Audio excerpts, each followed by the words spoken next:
Well, let's move on to our last topic of our last regular episode of GameFace for 2017. We're going to talk about the story DLC for The Legend of Zelda Breath of the Wild. It's called the Champion's Ballad. I spent a good part of yesterday playing this, Matt. I think calling this story DLC is a huge misnomer. That's kind of par for the course for this game, though. Well, not a lot of story in Breath of the Wild. Yeah, but there's none in this. I have not finished the DLC completely. It is really, from what I've gathered so far, is just like 15 or 20 new shrines to play through. So it starts out, you're seeing the beginning of it here. It actually starts out, if you've downloaded it, you get a message that comes in once you boot up the game. It says, hey, go to this shrine. And this is after you've beaten the main game? You have to have beaten all four of the divine beasts, yeah, before it'll start. And I had already done that. Obviously, I had to finish the game. So I booted up, and you get a little message that says, hey, go here and put the tablet in the shrine, and it kind of kicks things off. And what happens is it starts out, you get this weapon that you're seeing right now. This weapon will one-hit kill anything. The catch is that you have one half of a heart left of health. So you get one hit. So you get the weapon, they're like, you can one hit kill anything, and it has a cooldown, so you can't just like spam it or whatever, so you have to be smart about it. And then you also can only take one hit before you die. And so there's basically 4 different sections of the map that you have to go to, and you get there, and there's like a group of enemies you have to defeat first. Once you defeat the group of enemies, shrine rises up from out under the ground, and you have to complete the shrine. You have to do that 4 times. You go back. There still isn't a cinema. There's no cinema in this at all. There's no characters really in it at all. Once you defeat the 4 shrines at first, you do kind of meet a character from the campaign who just basically has some text. There's no cinemas per se with that character. And then he's like, okay, well, here's 4 more places that you need to go to and find the shrines and complete the shrines. And that's really what the DLC is. Well, I mean, I kind of expected it in the sense that, like, you couldn't upgrade Link all the way in the vanilla game. So I figured the main thing this was going to do was add the missing shrines to let you get enough, whatever the hell that thing you used to I've been so long since I played this, I don't even remember what you get. Well, it was crazy. I had not played this game. It said, when I booted it up, it said over 6 months or whatever. I think, my last save was March 31st. Yeah. That's how long it's been. Because I did boot this up when the DLC went live, and I looked at all the quests that popped up, and I just turned it off. I was like, I got it. It took me a little while. I just watched 3 hours of the Game Awards. I'm tired. Yeah, it took me a little while to remember how to play the game. Yeah. Like, I'd forgotten, like, all the button combinations and everything. It probably took me about 35 or 40 minutes to kind of get back into the groove with it, which isn't that bad. But yeah, it's basically just 16 new shrines to complete. And there aren't really any new mechanics or abilities that you get other than, I said, that weapon. Because once you complete those first 4 shrines, the weapon isn't a part of it anymore. You go back and you have your normal health and all that kind of stuff again. Well, eventually you get the motorcycle, right? If you do everything. Because Link riding a magic horse motorcycle, that makes sense. But playing as a girl, that's ridiculous. Yeah, right? Yeah. But even when you're playing through these shrines, though, you can only take 1 hit and you die.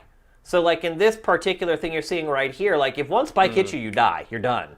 And you'll have to go back out. There's no way to get more health? No. Even if you eat food, it just doesn't count. There's no way to get more than half. Like, it's a quarter heart, not even a half a heart. So if you touch anything that's a danger or a spike, you die immediately. You have to start the whole shrine over again. And that holds true with, like, because a lot of times you have to defeat this group of enemies before the shrine will appear. You take 1 hit from any of those enemies, you die. And it can be a little infuriating to, like, take out, like, 10 or 15 enemies and have some guy come up to you and just, like, stick you with a pole. And you just die immediately, have to start it all over again. But it doesn't introduce really any new weapons or abilities or anything like that kind of gives it more of a motivation to play. Because, look, I didn't 100% this game. There are literally probably 300 shrines or whatever that I have yet to play that I just got tired of playing the game and didn't go back and finish them. Here's 16 more. You know, does that Is that going to motivate you to go back and play this? I don't know. You don't get any more like story or backstory about any of the champions or anything like that? No, man. Like there was some banter. Because the trailer really seems to kind of play them up. I know, dude. It seemed like there was going to be like all these cinemas and cutscenes, and there was nothing. Like most of it's all done with text. There's a couple like environmental pans. Forgot how to pick stuff up there. Yeah, I did that too. I'm like, wait, what? Yeah, I had forgotten how to play almost all of the game. To be honest with you, it took me a little while to get back into the groove. But, yeah, I mean, I already had the code. I thought I was going to have to pay for it. And when I booted up the game, it just started downloading it automatically. So I think whatever code Nintendo gave me back in the day just... Must have been everything. Yeah, it gave me everything. But yeah, that's pretty much all it is. I am disappointed. You're right, because the trailers that they put out for this, it seemed like it was like, okay, we're getting the whole band together or whatever, and it's like going to be this epic quest, and it's really not. It's just like, hey, here's 4 spots on the map, go find them. And then you find those, and you complete those, and then you go back and talk to somebody else, and he's like, hey, here's 4 more. And you go back and you complete, and it's just this cycle until you finish them all, and then you get the bomb arrows. Cool. Yeah, that chest like a bomb arrows. I mean, look, I had fun with it because I hadn't played Breath of the Wild in a long time, so I did have fun kind of going back and just playing through some shrines again. Yeah. I mean, it wasn't bad. It seems like it's nice, like if you haven't played the game yet. Like, it feels like maybe it completes it more. It does, but I mean, there's so much content in the game already. It's like, I just can't imagine people needing more of this. Like, I couldn't finish it all anyway. Like, I never finished all those shrines in the first place. So, like, they're like, here's 16 more. I'm like, well, that's funny. I can see 5 out there right now that I never completed the first time I played the game. So, I mean, I think really it is for the people who completed it 100% and just want more of the game. There's a nice little reward for people that do it, but... I'm glad to have it in the sense that it was bugging me that I didn't have those last couple of hearts, you know? Yeah.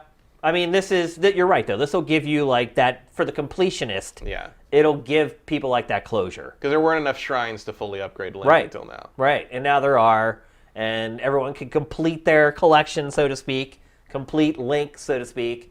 For that group of people, you're absolutely right. Like, there's some value in it. But I think if you're somebody like me who played the game for 50 hours instead of 100 and played it enough so that you didn't have to torture yourself to finish the game and finish the final boss, I don't think there's all that much value in it, to be perfectly honest. Because you've already made the decision that you had enough of it. Here's more of it, is basically what it is. So... again, I had fun. I enjoyed the time I spent playing it, but it also made me realize a lot of the things I didn't like about the game in the first place.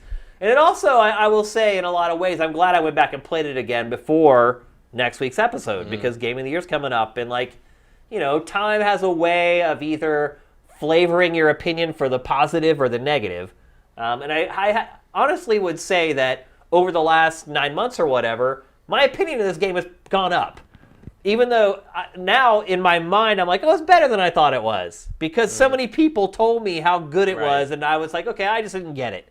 But now that I've gone back and played it again, I see all the stuff that I didn't like about it. And I'm also playing Horizon Zero Dawn, and I'm comparing this game to Horizon, and you look at like the DLC for Horizon compared to this DLC, it's like night and day. So yeah, I mean, look, if you've already got the season pass, you're playing. You're in, yeah. As far as, I don't know if you can even buy this separately. I don't think you can. You can't. I think you have to buy the whole season pass. And to be honest, if you're gonna spend money, like you're gonna want what's in the first bundle anyway, because the quality of life improvements, at least with the map and stuff, are I think are essential once you get enough of the game finished. You're absolutely right. I mean, that is one thing I also noticed was I hadn't played since all those little things came out. So it was cool to kind of experience all this stuff that like they had put in the game since I played it. And you're right, a lot of it probably should have been in the game from the beginning. It wasn't, but at least they did work to get it in ultimately. At least they let us buy things that completed the game later. Yeah, yeah. And look, it is a better game now than it was when it came out. Yeah. I feel a little bit about that with the fact that there weren't enough shrines to upgrade Link. Yeah. And like, You know, I think the game should have been complete when it came out, I agree. and these should have been bonus. I mean, they're basically saying, like, you want to complete the game as a completionist. Yep. You're going to have to buy the season $20. pass. Yeah. Yeah. It's pretty crazy. It's also weird that they're not selling it a la carte, that you can't pick what...